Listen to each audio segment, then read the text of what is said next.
먼저 따라해 보실게요. 양팔을 쭉 펴서 귀 옆까지 쭉 들어 올릴 건데요. 이때 아파서 한쪽 발이 안 올라가면 반대 손으로 도와서 귀 옆까지 쭉 한번 올려보세요. 이때 팔이 중간에 걸리거나 올릴 때보다 이렇게 쭉 내려올 때 힘이 툭 빠지면서 떨어지는 느낌이 있다면 단순한 근육통만으로 보기는 어렵고 회전근개 파열을 한번 생각해 봐야 됩니다.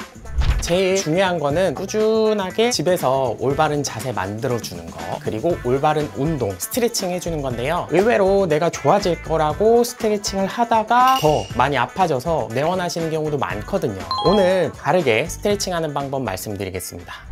팔이 끝에까지 올라가려고 하면 너무 아파서 올릴 수 없다고 말씀하시거나 뭔가 걸리는 느낌이 있다, 소리가 난다, 이렇게 말씀하시는 경우가 많거든요. 일상생활 할 때는 밤에 돌아 눕거나 아니면 눌릴 때 통증 때문에 깨는 경우가 많고, 아침에 옷을 입을 때 팔이 잘 안 돌아가거나 팔이 잘 안 올라간다, 이렇게 내원하시는데요. 처음에는 나이 탓이겠지, 조금 쉬면 낫겠지 하고 넘겼다가 몇 달째 점점 심해져서 나중에는 팔이 잘 안 돌아가서 고생하시는 경우를 많이 봅니다. 회전근개 파열이든 충돌증후군이든 오십견이든 염증이 사그러지지 않고 관절로 퍼지게 되면 관절이 원래 유연하고 주변 근육 인대가 말랑말랑해야 되는데 딱 하고 굳어버리거든요. 이게 점점 심해지면 관절이 정말 딱딱하게 굳어버려서 우리가 오십견이라고 이야기하는 유착성 관절낭염이 돼버립니다. 오늘은 회전근개에 대해서 정확히 알아보고 스트레칭, 생활습관, 주의해야 하는 점, 그리고 치료 방법까지 싹 다 정리해서 말씀드리겠습니다.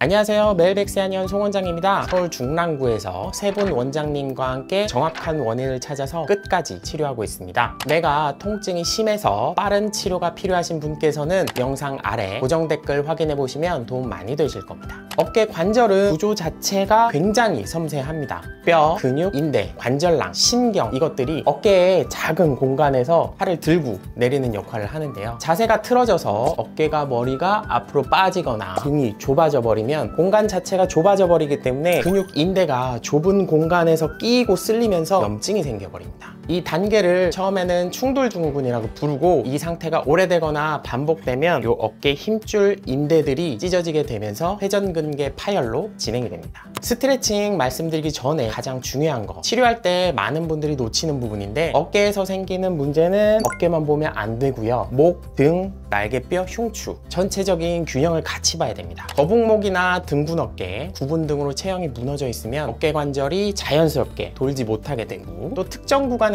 계속 걸리게 되면 회전근개에 부담이 집중되거든요. 그래서 어깨 주변 근육이나 인대만 치료해서는 재발되는 거를 막기 좀 힘들고, 또 회전근개 파열이라고 하면 근육이 파열됐다고 조금 무섭게 받아들이실 수 있는데, 근육 인대들이 수천 수만 가닥 있거든요. 여기서 일부만 끊어져도 우리가 파열이라고 이야기하니까요. 먼저 너무 겁먹으실 필요는 없습니다. 다만 힘줄이 완전히 다 끊어져 버리는 부분 파열 말고 전체 파열, 이때는 수술해서 봉합이 필요할 수도 있긴 한데요. 실제 진료실에서 만나는 대부분 환자들은 부분 파열 혹은 염증이랑 마찰이 반복되는 단계거든요. 이 구간에서는 어떻게 관리를 하느냐에 따라 몇 년 뒤에 어깨 상태가 완전히 달라질 수도 있습니다. 세 가지 운동 방법에 대해서 말씀을 좀 드릴게요. 가장 중요한 거, 제일 중요한 게 등이랑 어깨를 먼저 펴는 겁니다. 회전근개 파열이 어깨뼈랑 팔뼈 사이 공간이 좁아지면서 근육 인대가 마찰이 되면서 생기는 거라고 말씀드렸잖아요. 뼈와 뼈 사이 공간을 먼저 넓혀주지 않고서 운동을 계속 한다면 통증이 더 심해질 수 있습니다. 그래서 제일 먼저 등하고 어깨, 목을 먼저 펴주고 시작할 건데요. 어깨를 먼저 으쓱 해서 최대한 올립니다. 그 다음에 어깨를 으쓱한 상태에서 뒤쪽으로 최대한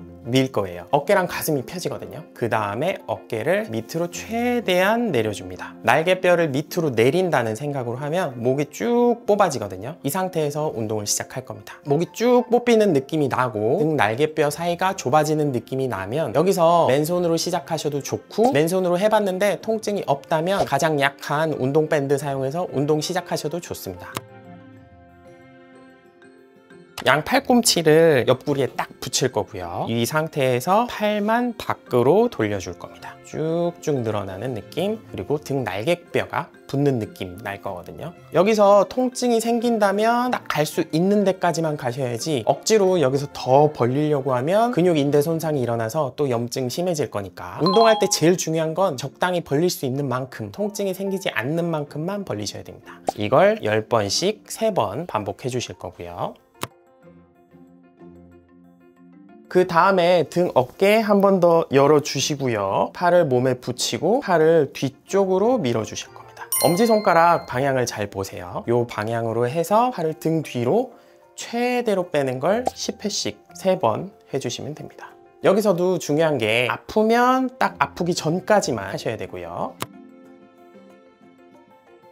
세 번째 운동은 팔 벌리시고요. 겨드랑이 사이로 엄지손가락을 최대한 집어넣을 겁니다. 최대한 집어넣으시고 등 뒤쪽 날개뼈 쪽으로 엄지손가락을 누르면 아프신 분들은 악소리 나올 건데요. 여기서 팔을 접어주시고 팔을 안쪽, 뒤쪽 왔다 갔다 하는 운동을 해주실 겁니다.